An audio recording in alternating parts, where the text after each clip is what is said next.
రాష్ట్ర కళింగ వైశ్య కోశాధికారి మరియు యువ నాయకులు పట్నాన సాయి కిరణ్ జన్మదినం సందర్భంగా శాల్వాతో సన్మానించి కేక్ కట్ చేసి స్వీట్లు తినిపించి జన్మదిన శుభాకాంక్షలు తెలిపిన పార్వతీపురం కళింగ వైశ్య నాయకులు మరియు వారి స్నేహితులు. ఈ సందర్భంగా వారు మాట్లాడుతూ, పార్వతీపురం కళింగ వైశ్య సంఘంలో పట్నాన సాయి కిరణ్ సేవలు మరువలేనివని, ప్రజల గుండెల్లో చిరస్థాయిగా నిలిచే మహానాయకుడని కీర్తించారు. సంఘంలో ఉంటూ ప్రజల కష్ట సుఖాలలో పాలు పంచుకుంటూ నేనున్నానంటూ ధైర్యమిచ్చే ఏకైక నాయకుడు పట్నాన సాయి కిరణ్ అని కొనియాడారు. నిరంతరం పార్వతీపురం పట్టణంలో కళింగ వైశ్య సంఘం క్షేత్రస్థాయిలో సమస్యల పరిష్కారానికి కృషి చేస్తూ కళింగ వైశ్య కుటుంబం గుండెల్లో సుస్థిరమైన స్థానం సంపాదించుకున్నారని పేర్కొన్నారు.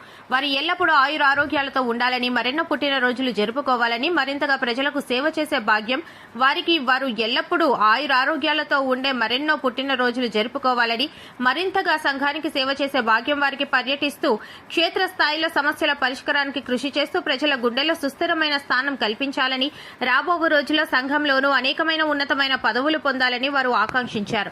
ఈ కార్యక్రమంలో పార్వతీపురం కళింగ వైశ్య సంఘం అధ్యక్షుడు బరాటం వెంకటరమణ, సెక్రటరీ కేంగువ రాజు, మన్యం జిల్లా అధ్యక్షుడు కేంగువ ప్రదీప్, జి వినయ్, గొర్లి మాధవ్, గుడ్ల రాజా, బొడ్డు రాజు, నారంశెట్టి సంతోష్, కుంట శేఖర్, బడే రమేష్, బి సంతు, సంక శరత్, జామర్ రామ్, చి రామకృష్ణ, వైశ్యరాజు, శ్రీను మరియు స్నేహితులు తదితరులు పాల్గొన్నారు.